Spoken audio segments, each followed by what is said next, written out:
Anwar, saya ada idea bagus nak bagi model lagi power. Idea macam mana? Kita jangan split data lah. Gunakan semua data untuk training. Gunakan semua. Ya, lagi banyak data, lagi bagus kan. Lepas tu test guna data yang sama je. Bunyi macam logik tapi sebenarnya jawapan dia bergantung pada fasa apa kau sedang buat. Fasa, Ya, tengah develop model atau dah ready untuk final training, apa beza dia? jom kita lihat satu persatu. Tengah develop model, kau wajib split data. Kenapa wajib? Sebab kau nak tahu approach kau berfungsi ke tak. Bayangkan macam murid yang belajar math. Kalau murid tu belajar 50 soalan, lepas tu exam dengan soalan yang sama, dia dapat A. Tapi dia faham ke? Tak, dia hanya hafal. Bila bagi soalan baharu, dia mungkin fail. Kalau kau test guna training data, kau tak tahu model generalize atau tak. Jadi tengah develop, kena split untuk validate. Betul. Untuk check hyperparameters, check overfitting, confirm approach berfungsi. Tapi bila nak guna semua data ni, Bila kau dah satisfied dengan approach kau, lepas dah validate hyperparameters berfungsi. dah confirm model tu bagus. Ya, lepas tu untuk final training, kau boleh guna semua data. Boleh guna semua.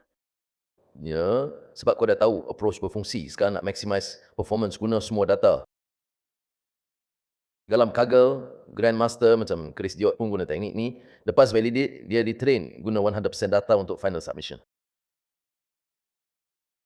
Chris Diot, Grandmaster Kaggle tu. Ya, dia 4X Grandmaster. Dalam NBIDIA blog pun tulis, retrain on 100% data tu teknik untuk squeeze extra accuracy. Best jadi Grandmaster pun buat macam tu. Oh, jadi split semasa development, full data untuk final. Tapi ada satu lagi perkara penting. Apa lagi? Jangan buat benda yang bergantung pada validation set untuk final training. Macam mana? Contoh, early stopping. Kalau kau guna early stopping, kau bergantung pada validation data untuk stop training. Jadi tak boleh guna early stopping. Boleh guna semasa development, tapi untuk final training, set berapa epochs dah settle, lepas tu train full data tanpa early stopping. Faham. Final training tak perlu validation set. Penting nak faham ni, sebab kalau kau tak split semasa development, kau tertipu dengan accuracy palsu.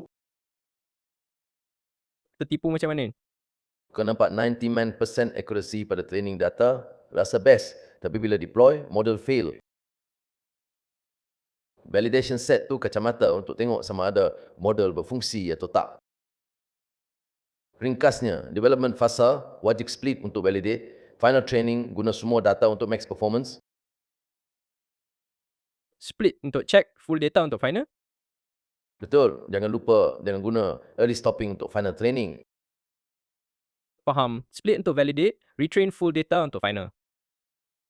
Betul, itulah workflow yang betul untuk model yang boleh dipercayai. Terima kasih Anwar. Sekarang saya faham bila perlu split dan bila boleh guna semua data.